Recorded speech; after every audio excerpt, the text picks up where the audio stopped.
La Guerra Fría hizo de los Estados Unidos el campeón del mundo libre. Películas y teleseries reforzaron la imagen del país de los sueños y de las libertades, sobre todo en una Europa occidental reconstruida por el Plan Marshall, que supo hacer olvidar a sus sindicatos y partidos socialdemócratas las aspiraciones socialistas que les hicieron nacer. Sin embargo, esta imagen asociada a la libertad contrastaba con el apoyo directo de los norteamericanos a dictadores sanguinarios y a regímenes corruptos, así como con el envío frecuente de los marines allí donde la voluntad del tío Sam no era respetada. Si hubo una región del mundo que conoció el rostro más hostil de la política exterior estadounidense, esa fue América Latina. Para algunos, aquella política hostil a la democracia no terminó con el fin de la Guerra Fría, sino que ha llegado a nuestros días. Hoy en Fora Apache nos preguntaremos qué retrato se ajusta más a la política exterior estadounidense para América Latina, promotor de las libertades o de los golpes de Estado.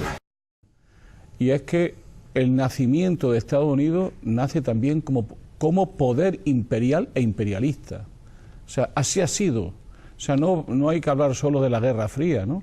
Su propio nacimiento, su desarrollo, no solo tenía un destino manifiesto para imponer su destino en el conjunto de América Latina y en el mundo, sino que se hizo a costa de los pueblos originarios del país y a costa, y sobre todo, de México. O sea, es decir, nos encontramos ante un país que se va construyendo como potencia imperial en un sentido formal unas veces e informal otras veces. Bueno, en el caso de Estados Unidos, sí que tiene razón Manuel cuando se refiere a cómo se va construyendo Estados Unidos, y arranca pues con la doctrina Monroe de América para los americanos, donde va a hacer una construcción teórica de sacar a las potencias europeas del continente americano y convertirse Estados Unidos en un referente para el continente americano. Un referente pues que inicialmente sí tiene como modelo la democracia liberal, y ya pues con el transcurso del siglo XX nos vamos a encontrar primero en un contexto de Guerra Fría que va a complicar extraordinariamente la expansión de la democracia liberal, que es el objetivo de Estados Unidos, y será una época muy compleja en la que Estados Unidos, por razones de la Guerra Fría, bueno, pues tendrá que hacer una suerte de alianzas indeseadas e indeseables. A partir de los 50 yo sí que creo que bueno, Estados Unidos concedió a esos ejércitos latinoamericanos un papel central en el destino de esos países, y que en algunos momentos alentó, si no bendijo a posteriori, golpes de Estado que fueron muy cruentos. A mí a futuro me preocupa más el futuro de esos ejércitos, porque han perdido un poco su rol y son una cierta amenaza latente para esas democracias que yo creo ya consolidadas en América Latina. La exterior actual, la de Obama, que suscitó muchas esperanzas. Sin embargo, hay un asunto bien concreto que representa o que resume muy bien o que sintetiza muy bien, me parece, en qué consiste la política de Estados Unidos en la región y en el mundo entero, que es Guantánamo. Guantánamo no solamente representa, que es el incumplimiento de un compromiso, digamos, que es uno de las ilusiones que generó la política exterior de Estados Unidos, que Obama se comprometió a cerrarlo, no lo ha cerrado. Se sitúa, es uno de los tantos sitios de América Latina en donde Estados Unidos tiene emplazadas militares, ¿no? Una base militar en territorio extranjero ocupado. Muchísimas gracias. María Jaime, tu minuto. Que lo que tiene es una vocación geopolítica y geoeconómica de expansión, es decir, no tiene fronteras en el espacio vital que quiere abarcar, porque tiene siempre y cada vez más una vocación global. Entonces, en ese marco, claro, las libertades políticas o las instituciones de democracia liberal están siempre subordinadas a la libertad económica, a la posibilidad de libre movimiento del capital estadounidense por todo el mundo, ¿no? Por eso, cuando ha necesitado golpes de Estado, no ha tenido ningún inconveniente en buscarlos, ¿no? Y claro, quizás lo más simbólico fuera el golpe de Estado de Chile, con todo el cinismo que expresó Henry Kissinger en aquellos tiempos, ¿no? Sí, yo creo que la democracia de Estados Unidos es incompatible con la libertad y la democracia en el resto del mundo. Sí, yo creo que la democracia de Estados Unidos es incompatible con la libertad y la democracia en el resto del mundo.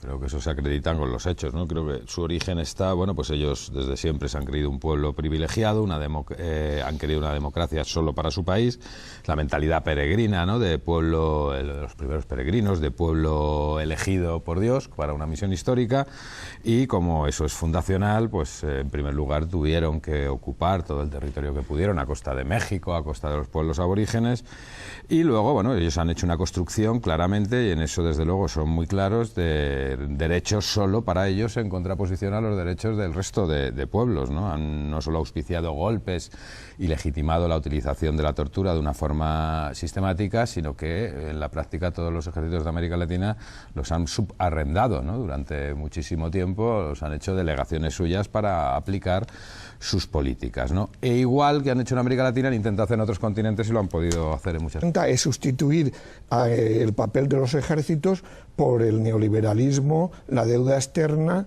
y el nuevo papel que juegan las instituciones financieras internacionales, ¿no? Es decir, sustituye, digamos, la coerción militar por la coerción económica, ¿no? Por la represión financiera de las instituciones financieras internacionales y del propio Estados Unidos, ¿no?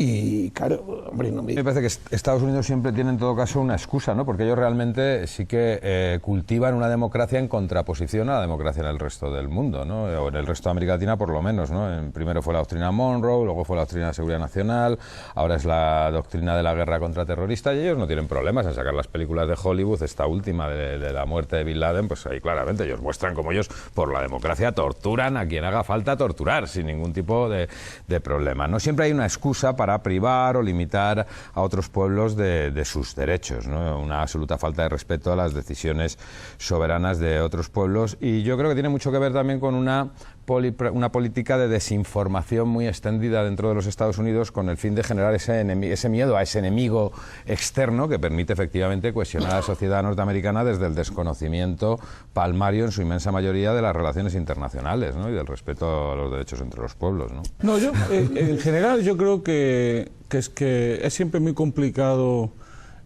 mezclar en la política norteamericana, entre comillas, la ideología en un cierto sentido. Norteamérica tiene intereses geopolíticos y geoestratégicos decisivos a los que subordina todo. Y si algo tiene Estados Unidos es coherencia geopolítica. Seguramente habría que discutir ahora si la tiene ahora o no. Esa es una discusión que Brzezinski la está planteando con mucha fuerza. Pero Estados Unidos lo ha tenido claro siempre, ¿no? Spigman, Mahan, todos lo han, Kissinger, todos han definido muy bien lo que quiere Estados Unidos en el mundo, pero sobre todo lo que quiere en América Latina.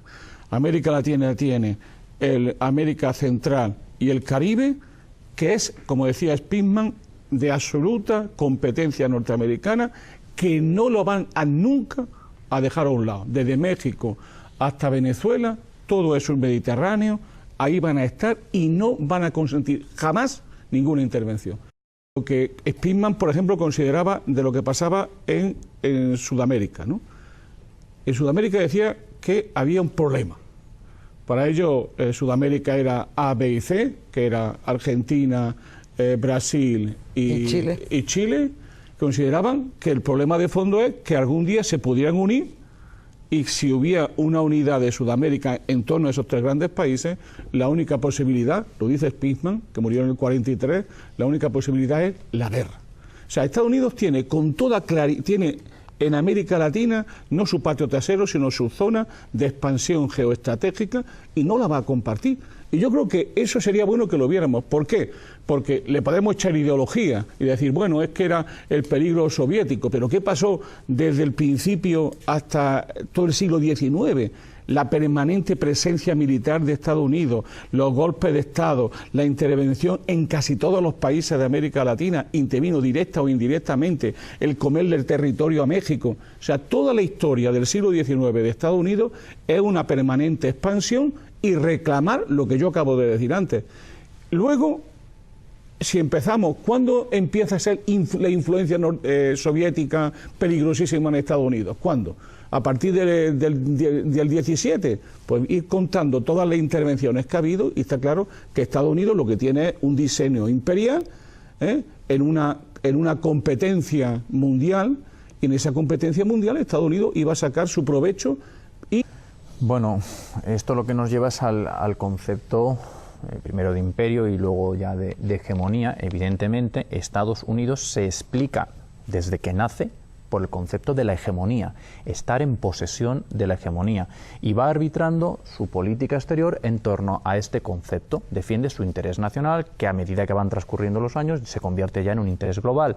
Pero el concepto de hegemonía lo que tiene es que no puedes permitir el ascenso de potencias que puedan disputarte esa hegemonía en el escenario internacional.